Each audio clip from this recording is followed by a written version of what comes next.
সমানুপাতিক বা পিআর পদ্ধতিতে এখনই জাতীয় নির্বাচন করা ঠিক হবে না বলে মনে করছেন বিশেষজ্ঞরা। কারণ দেশের অধিকাংশ মানুষই পিআর পদ্ধতি বোঝেন না। আবার এই পদ্ধতিতে সরকার গঠন করলে সরকারের স্থিতিশীলতা থাকবে না বলে মত তাদের। দীর্ঘমেয়াদী পরিকল্পনাও হবে বাধাগ্রস্ত। তাই প্রচলিত পদ্ধতিতে নির্বাচন করার পরামর্শ তাদের। অন্তরা বিশ্বাসের প্রতিবেদনে দেখুন বিস্তারিত। কোন পদ্ধতিতে হবে জাতীয় সংসদ নির্বাচন? জাতীয় ঐক্যমত্য কমিশনের বৈঠকে এ নিয়ে বিস্তারিত আলোচনা হয়েছে। সিদ্ধান্ত আসে পিআর পদ্ধতিতে নয়, প্রচলিত নিয়মেই হবে নির্বাচন। তবে এক্ষেত্রে ভিন্ন মত ছিল কিছু রাজনৈতিক দলের। বিশেষজ্ঞরা বলছেন পিআর পদ্ধতিতে ভোট করার মতো পরিবেশ নেই বাংলাদেশে। যেটা ঐক্যমত্য হয়েছে দ্বিমত সত্ত্বেও সেটাই কিভাবে বাস্তবায়িত হবে, আইনগত কিভাবে বাধ্যবাধকতা সৃষ্টি করা যাবে, সেটাই এখন আলোচনার বিষয়। অতএব নতুন করে নতুন বিষয়ে অবধারণা করার সুযোগ আমি তো দেখি না। এরই মধ্যে বাংলাদেশ জামায়াতে ইসলামী সহ বেশ কয়েকটি রাজনৈতিক দল পিআর পদ্ধতিতে ভোটের দাবি জানিয়েছে। তবে পিআর পদ্ধতি চায় না বিএনপি। বিশেষজ্ঞরা মনে করেন সাধারণ মানুষ নতুন এ পদ্ধতি বোঝে না খুব একটা। তবে অপেক্ষাকৃত ছোট দলগুলো সংসদে চলে আসতে পারবে।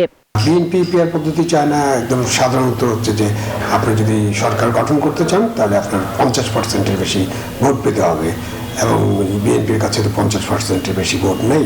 সুতরাং বিএনপি তো চাইবে যে তারা একটা ভোট যেভাবে হচ্ছিল সেটা হোক, এবং তারা যদি সংখ্যাগরিষ্ঠতা অর্জন করতে পারেন তারা সরকার গঠন করবেন।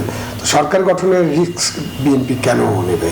সুতরাং বিএনপি পিআর পদ্ধতি চাইবে না, এটাই স্বাভাবিক। পিআর পদ্ধতিতে ভোট হলে জটিলতা বাড়বে বলে মনে করেন রাজনীতি বিশ্লেষক অধ্যাপক ডক্টর মাহবুবুল্লাহ। নেপালের অভিজ্ঞতা হচ্ছে, সেখানে আমরা দেখেছি সেখানে তারা পিআর পদ্ধতি একেবারে শতভাগ করে নাই, আংশিক করেছে। তারপরেও সেখানে কিন্তু স্থিতিশীল সরকার হচ্ছে না। বাংলাদেশের জন্য এই মুহূর্তে স্থিতিশীলতা অত্যন্ত প্রয়োজনীয় একটি বিষয়, এবং স্থিতিশীলতা যদি না থাকে তাহলে এখানকার উন্নয়ন বলেন বা শিক্ষা সংস্কৃতি সব ব্যাপারে যে অগ্রগতি, সেই অগ্রগতিটা অর্জন করা সম্ভব হবে না। তো এইরকম পরিস্থিতি নিঃসন্দেহে গণতন্ত্রের অগ্রযাত্রার জন্য সুখকর না। বিশেষজ্ঞরা বলছেন পিআর পদ্ধতিতে ভোট হলে একটি আসনে জেতার পর প্রার্থী সংসদে নাও যেতে পারেন। আবার কোনো আসনে না জিতেও একটি দলের অনেকজন সংসদে যেতে পারবেন। সেক্ষেত্রে স্বতন্ত্র প্রার্থীদের জোট না বাঁধলে সংসদে যাওয়া কঠিন বা অসম্ভব হবে। অন্তরা বিশ্বাস, নিউজ 24, ঢাকা।